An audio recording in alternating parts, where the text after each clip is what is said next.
नहमदहु व नसल्ली अला रसूलिहिल करीम अम्मा बाद फ़ाउज़ु बिल्लाहि मिनश शैतानिर रजीम बिस्मिल्लाहिर रहमानिर रहीम। मुअज़्ज़ज़ सामीन, आज आपके सामने हम जिस कोर्स का तारुफ़ करवाना चाहते हैं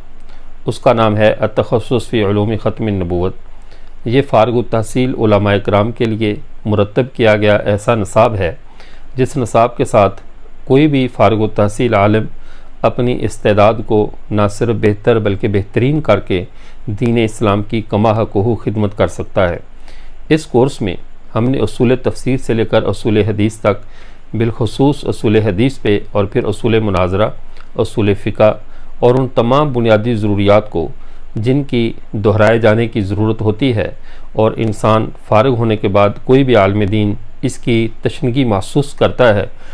इसको तकमिला कह लें या इसको तखस्सुस कह लें, बहरहाल ये एक ऐसा मुफीद निसाब है जिसके पढ़ने के साथ हमें असर हाज़र में चलने वाली उन तमाम तहरीकात, चाहे वो खैर की तहरीकात हैं या गुमराही की तरफ दावत देने वाली हैं, उन तमाम का हदूद अरबा मालूम हो जाता है। और बिलखुसूस फ़लसफ़ा शाह वलीउल्लाह पढ़ने के साथ इंसान की अक्ल व शऊर के जो खुफिया गोशे हैं वो भी बेदार हो जाते हैं। और फ़न अस्मा और रिजाल जो कि हदीस के मुतालिक एक ऐसा फ़न है जिसमें रावियों के हालात, हदीस को परखना, उसकी सेहत और सुकम का फ़ैसला करना, ये एक ऐसा मुश्किल काम है जो कि अगर यूँ कहा जाए तो मुबालगा नहीं होगा कि जिसकी तरफ बर्रे सगीर पाक व हिंद में बहुत कम तवज्जो दी जाती है। तो इसके लिए खुसूसी तौर पे मेहनत करवाना और तखस्सुस में उलमा इकराम पे ख़ास तौर पे इस पर मेहनत करना ताकि वो इस में भरपूर यानी मेहनत करके हदीस के फ़न को समझ सकें। और फिर इस दौर में फैली हुई बहुत सी गुमराहियों पर उनको यानी ब्रीफिंग देना, उनको जानकारी देना कि ताकि वो खुद भी अपने ईमान को भी बचा सकें और कौम का ईमान भी बचा सकें, जिसमें हमारे असर हाज़िर की बहुत सी बेदीन तहरीकें हैं। कादियानियत है, जवेद अहमद गामदी की दावत है, इंजीनियर मिर्ज़ा मोहम्मद अली जहलमी की, या और भी इस तरह की जितनी भी वो दावतें हैं जो हमें सिरात मुस्तकीम से भटकाने वाली हैं, उनके हवाले से उलमा की भरपूर तैयारी। फिर दरस निज़ामी करने वाले बाज़ उलमा का अलमिया ये होता है कि वो अवामुन्नास में गुफ्तगू करने पे कादिर नहीं होते, तो उसके लिए हमने बाकायदा इसको ख़ताबत को और गुफ्तगू करने के तरीका उनको सिखाना और उसकी अमली मश्क को इतनी ज़्यादा अहमियत दी है कि बाकायदा दौरान तखस्सुस उन इलाका जात में जिनमें कादियानी अपनी मिशनरी सरगर्मियाँ सरअंजाम देते हैं और लोगों में गुमराही फैलाते हैं, बाकायदा तलबा के वफ़द जमातों की शक्ल में जाकर अपनी अमली मश्क और प्रैक्टिकल के तौर पे यानी उसमें अपनी ज़ुबान में रवानी लाने के लिए वो बाकायदा उन इलाकों का सफ़र करते हैं और भरपूर ख़त्म नबूवत की दावत देते हैं, जिससे रसूलुल्लाह सल्लल्लाहु अलैहि वसल्लम का पैगाम भी हर ख़ासवाम तक पहुँचता है और इनकी अपनी ज़ुबान पर भी रवानी आती है। फिर इसके साथ साथ दूसरी चीज़, हमारे फ़ारिग़ुत तहसील उलमा का जो सबसे बड़ा अलमिया है वो उनका किसी भी फ़न में यानी दुनियावी सनत के और फ़नून के अतबार से तकरीबन वाक़फ़ियत से न होने के बराबर होती है। हाँ, जबकि हमारे मदारस में, कदीम मदारस में पहले इस पर बाकायदा तिब पढ़ाई जाती थी, फिर उसमें जो फ़नून तिब है उसके मुतल्लिक़ा जो सर्जरी है वो सिखाई जाती थी। तो हमने भी इस तखस्सुस में बाकायदा तिब और उसके कुछ अहम मुबाहिस तिब की जो कि आम यानी इंसान की यानी फ़र्स्ट एड के तौर पे इस्तेमाल हो सकें, और साथ हजामा जो कि हमारे असर हाज़िर का एक मारूफ़ तरीक़ा इलाज भी है, उसको सिखाने का भी इंतज़ाम किया है। और फिर हज़रत मौलाना अशरफ थानवी रहमतुल्लाह अलैह ने फरमाया कि मेरी ख्वाहिश है कि उनके मलफूज़ात में किसी जगह लिखा हुआ था, वो फरमाते मेरी ख्वाहिश है कि हमारे तलबा उलमा को मजमुआ ताज़ीरात हिंद और मुल्की कवानीन भी पढ़ाए जाएँ, रेलवे के मुताल्लिक़, डाक के मुताल्लिक़, और उस तरह मुल्क के जो दीगर रियासती अदारे हैं उनसे किस तरह यानी ताल्लुक़ और उनसे किस तरह अपने फ़ायदा उठाना है, तो इसमें उलमा को वाक़फ़ियत होनी चाहिए। तो हमने तखस्सुस के अंदर बाकायदा मजमुआ ताज़ीरात पाकिस्तान की वो तमाम अहम दफ़ात जिनका ताल्लुक़ मज़हबी लोगों से होता है या जिनके साथ मज़हबी लोगों का वास्ता पड़ सकता है, उनको बाकायदा शामिल निसाब किया है। और फिर वो हमारे मुख्तलिफ़ अदारे जिनके अंदर जाकर वो हमारे मदारस के फ़ारिग़ुत तहसील उलमा अमूमन परेशान होते हैं, उनकी मुकम्मल रहनुमाई और उसका तरीका हमारे तलबा को तखस्सुस में सिखाया जाएगा। और इसके बाद अगली चीज़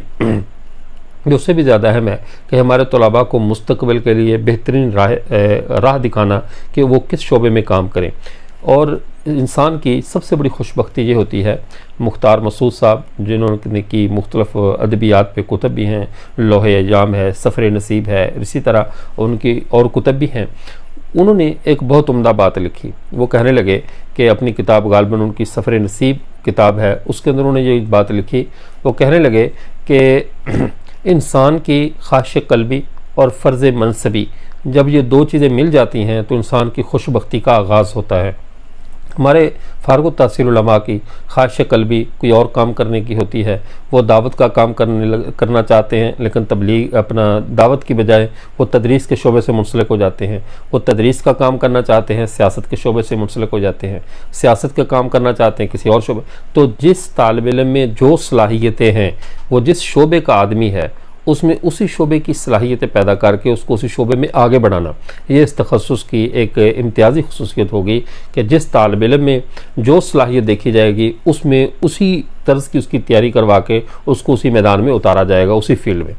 इसमें दूसरी चीज़ ये भी है कि हमने इसमें पूरे दुनिया भर के माहिरीन से हमने तामुल लिया। बिलखुसूस दारुल देवबंद के एक उस्ताद बाकायदा इंशाअल्लाह ज़ूम पे हमारे तलबा को पढ़ाएंगे। इसी तरह मुख्तलिफ उनके ज़मीन उनका अपना फ़न होगा। हमारे यूके के अंदर मौजूद हमारे एक मुफ्ती साहब हैं, वो इल्हादी तहरीकात के हवाले से वो हमारे तलबा को ज़ूम पे पढ़ाएंगे। और इसी तर्ज़ पे वो मुल्क के अंदर हज़रत हमारे जैसे मौलाना ज़ाहिद राशिदी साहब हैं या दीगर और हज़रात हैं जो अपने अपने फ़नून के माहिर हैं। तो उन तमाम माहिरीन फ़न को हम इंशाअल्लाह मदऊँ करेंगे, जो पाकिस्तान के अंदर जो मुयस्सर हैं उन्हें मदऊँ करेंगे कि वो आकर ख़ुद तलबा को पढ़ाएँ। और ये जो यहाँ मुयस्सर नहीं होंगे उनसे सोशल मीडिया के ज़रिए, ज़ूम एप्लीकेशन के ज़रिए रब्ता किया जाएगा और बाकायदा इंशाअल्लाह तलबा को अस्बाक पढ़ाएँगे। ये तखस्सुस बिलखुसूस सब का सब तखस्सुस जो है ये अपनी मदद आपके तहत है। लोग ताउन की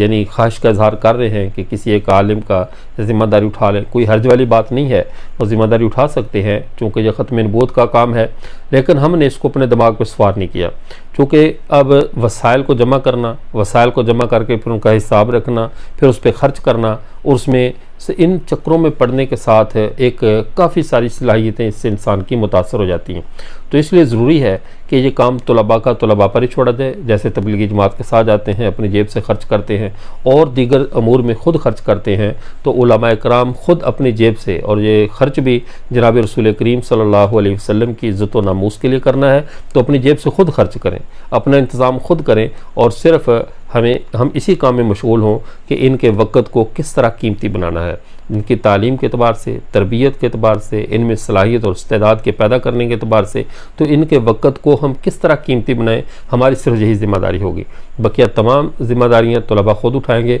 अगरचे बाद अहबाब वो राब्ता भी फरमा रहे हैं, अल्लाह उनको जज़ाए खैर अता फरमाए, हम उन्हें भी मायूस नहीं करेंगे, उनको भी मौका देंगे कि वो तलबा के साथ अपना, अगर वो कोई ऐसे बाज़ तलबा गरीब आते हैं कि जिनके पास इतनी सलाहियत नहीं है कि वो अपना ख़र्च कर सकें, तो हम उन ख़त्म नबूवत के मुहिब्बीन को मौका देंगे कि वो किसी एक तालिब इल्म का ख़र्च भी उठा लें, तो इसमें कोई हर्ज वाली बात नहीं। लेकिन हम सरेदस्त ऐसी कोई ज़िम्मेदारी नहीं लेंगे कि हमारे ज़िम्मे सिर्फ जो ख़त्म नबूवत की मिरास है, ख़त्म नबूवत की दावत है, तरबियत है, उसको मुकालमाती उसलूब पे तैयार करना और इस दौर के जितने भी यानी अबलीसी मेहनतें हैं उनका तारफ़ करवा के उसके हवाले से तैयारी करवाना, हम इसी पे मेहनत करेंगे, अपना पूरा फोकस हम इसी पे रखेंगे। बकिया अल्लाह फ़ज़ल करे, उनके लिए तलबा के लिए असबाब कोई उठा ले तो ये अल्लाह का फ़ज़ल होगा, जिसमें हम रुकावट नहीं बल्कि हम इसके लिए दुआ करेंगे कि ऐसा हो ताकि तलबा पर बोझ ना बने। लेकिन इसमें कोई वादा नहीं है। तो ये साफ़ सीधी साफ सच्चाई है कि तलबा अपनी मदद आपके तहत, और ये तखस्सुस ज़िला पाकपतन की तहसील आरे वाला में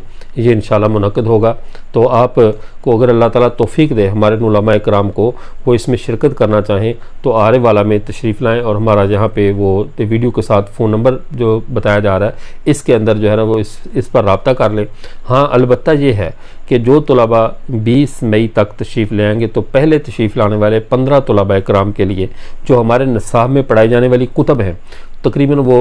10,000 रुपये के लगभग कुतब हैं। तो वो 15 तलबा जो शुरू में आएंगे उनके लिए वो कुतब अदारे की तरफ से, अल अज़ीज़ अकेडमी आरेवाला की तरफ से 15 तलबा को 10-10 हज़ार की कुतब फराहम की जाएंगी, ताकि वो अपनी जो है ना वो तालीम अपनी जारी रख सकें और दौरान तालीम निसाबी कुतब उन्हें ख़रीदनी न पड़े, वो उनको पहले आने वाले 15 तलबा कराम को फराहम कर दी जाएंगी। अल्लाह ताला हमारे इस मेहनत को अपनी बारगाह में कबूल फरमाए और इस तखस्सुस को पूरी उम्मत मुस्लिमा के लिए नाफ़े बनाए, मुफीद बनाए, और अल्लाह ताला हम सब का हामी नासिर हो। व आखिर दावाना अल्हम्दुलिल्लाहि रब्बिल आलमीन।